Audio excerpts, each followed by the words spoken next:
On debate, Senator Ousakos. Madame Présidente, thank you. I do. Thank you, Madam Speaker. Of Senator Plett and speak overwhelmingly in favor. Honourable colleagues, when the going gets tough, the tough have to get going. In times when our nation is facing such an existential crisis, its institutions have to be ready to weather the storm. All of our institutions have to be ready to rise to the occasion. And there's no institution more important in time of crisis than Parliament, the House, the Senate, our courts, our laws, our governments. They have to show up and provide leadership in those difficult times and those difficult moments.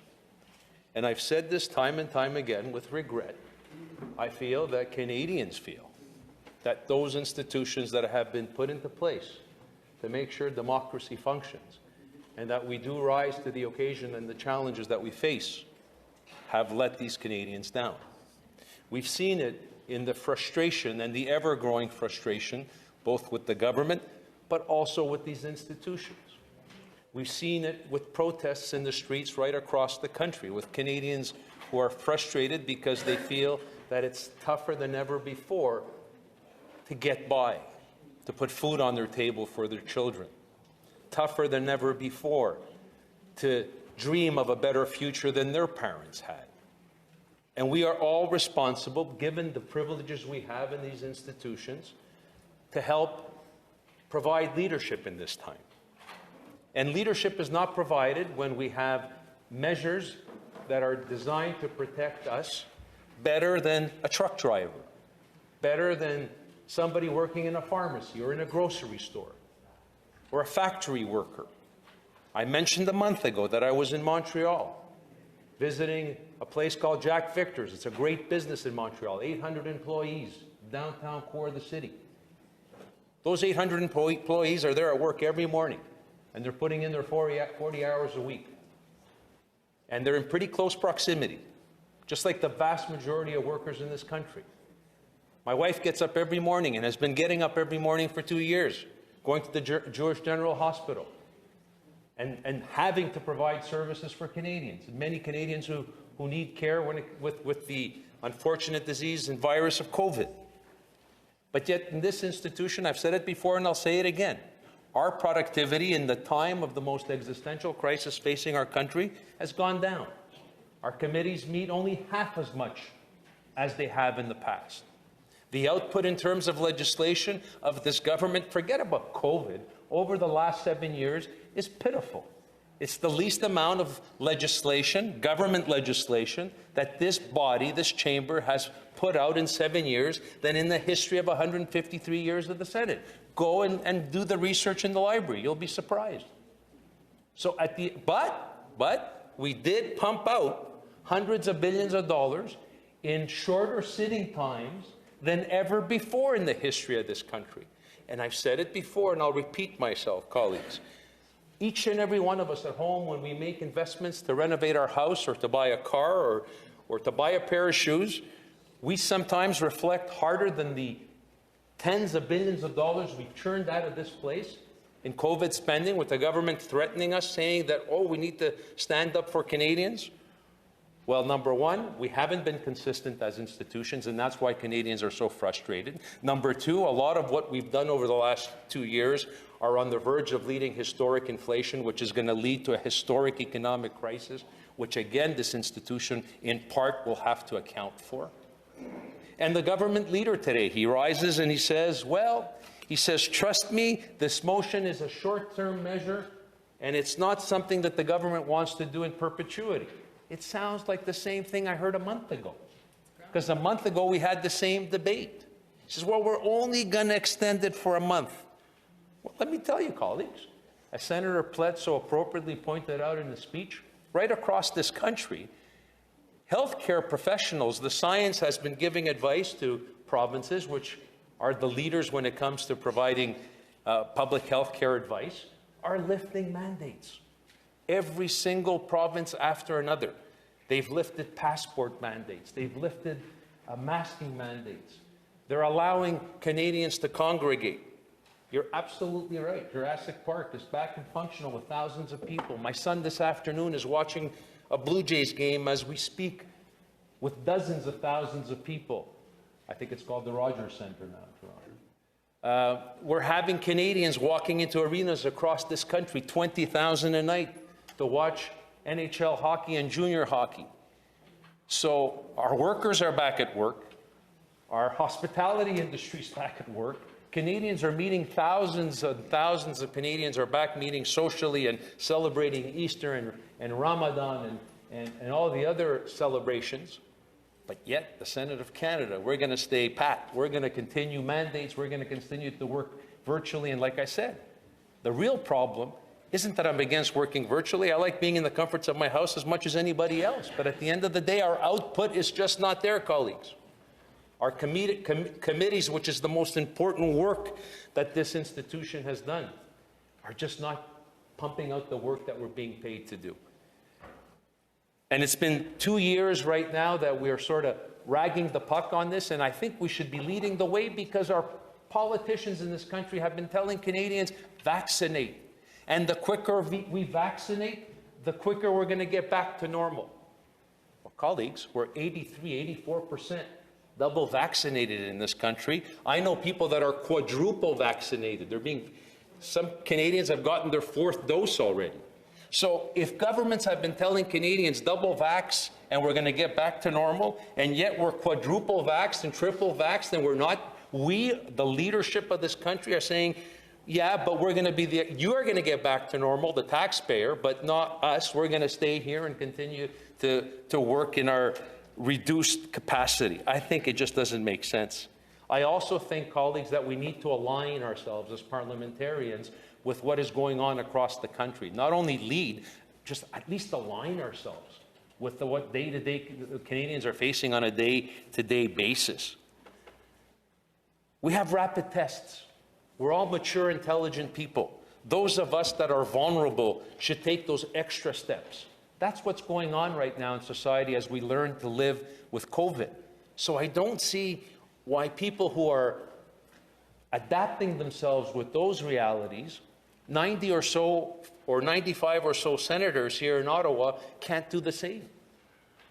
I think if we expect it of Canadians, we should be doing the same thing. And there's plenty of rapid tests available. We are functioning, those of us and more of us over the last few months, thank God, are coming to Ottawa. We're taking the steps to be respectful when we meet, but we need to get back to work. The country more than ever needs us to get back to work. Another part of the debate here that concerns me is I've heard it from Senator Plett in his speech today, but I heard it from a bunch of colleagues over the last few days, that CIBA did not have deliberations on this issue, that it was not discussed at CIBA. And at the end of the day, my understanding, and I've been in this place now for a considerable amount of time, is that the senators run the Senate. And if on important decisions of this nature, of us working hybrid or virtually or whatever the case may be, are not being done those decisions aren't being taken in an open and transparent fashion at CIBA, and then transcend those decisions down to our various caucuses and groups for discussion, there's a problem.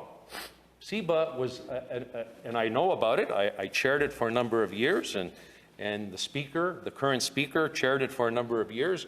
There's a long-standing understanding in this chamber that CIBA is a committee of consensus, that the operating body of this chamber works in consultation with the leadership and with its groups, and in a consensus basis, it takes decisions. Now, not only have we gone away from that principle, which is disturbing, but somewhere along the line, I have the leader of my caucus and myself not being able to understand what was the driving force behind this decision. You know, we talk about science. Forget about science. I want to know, from an administrative point of view, who took the decision? Was it the government leader in a vacuum? Was it the chair of CIBA in a vacuum? Did they discuss it in the corridor, in some corner? I don't know, Senator Gold, you're looking at me in confusion. I don't know the answer. But clearly, if we haven't had an open and a transparent discussion at CIBA about this particular motion, where was the discussion had? You can participate in the debate, government leader, and shed some light on it, but I think it's an important issue.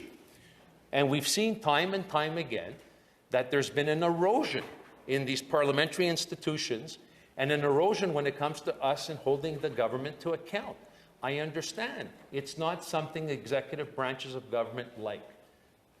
We all know that when leaders sit in the opposition benches in the House of Commons, they have all kinds of time for democracy and the use of Parliament in all parliamentary institutions. And the moment they become prime ministers, they think they have a mandate from the people and they shouldn't be accountable to anybody. Well, I don't believe that. Forgive me. I believe that we have an important role here, and the number one role we have is not only to scrutinize government legislation, but it's to hold the government to account. And it's to ask tough questions when it comes to mandates, when it comes to vaccines, when it comes to COVID relief and aid spending. And it's not just a rubber stamp.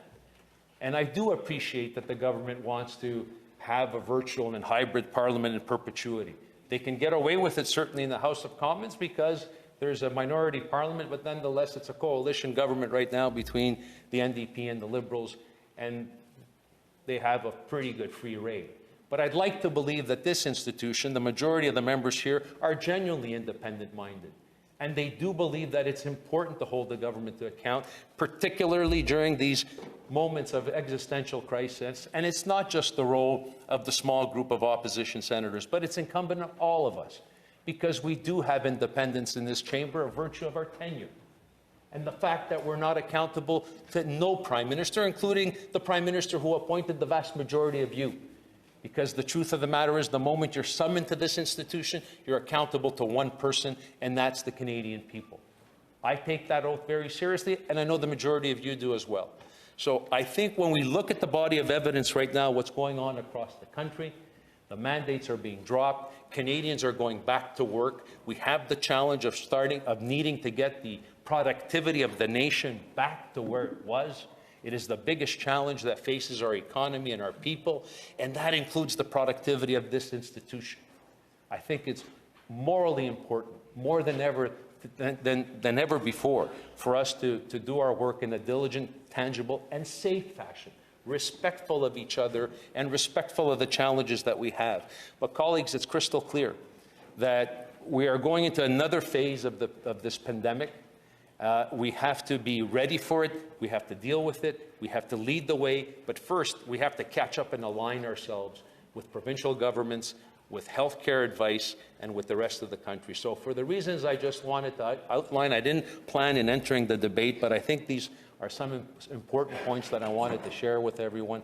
I will be supporting Senator Plett's amendment. I think it's only logical. I don't think it's far-fetched for us to take, and what Senator Plett is really saying is a week and a half to do the diligent work that seems to me hasn't been done by our administrative body in this institution, by CIBA, to find out if this extreme measure to go till the end of the month of June is really necessary. And at the end of the day, quite frankly, I don't see the necessity. Someone's going to have to make a compelling case of why we need to continue to do this. And it's not enough to say the House of Commons has done it, because, like I said in my argument, the fact that for political expediency, the House has decided to not be serious about their work doesn't necessarily mean that we have any obligation to follow. So I think the amendment from Senator Plett is very reasonable to do the due diligence that hasn't been done, and as of May the 9th, be able to take a firm decision of us continuing with this hybrid virtual system or deciding to put an end to it with all the facts before us. Thank you, colleagues.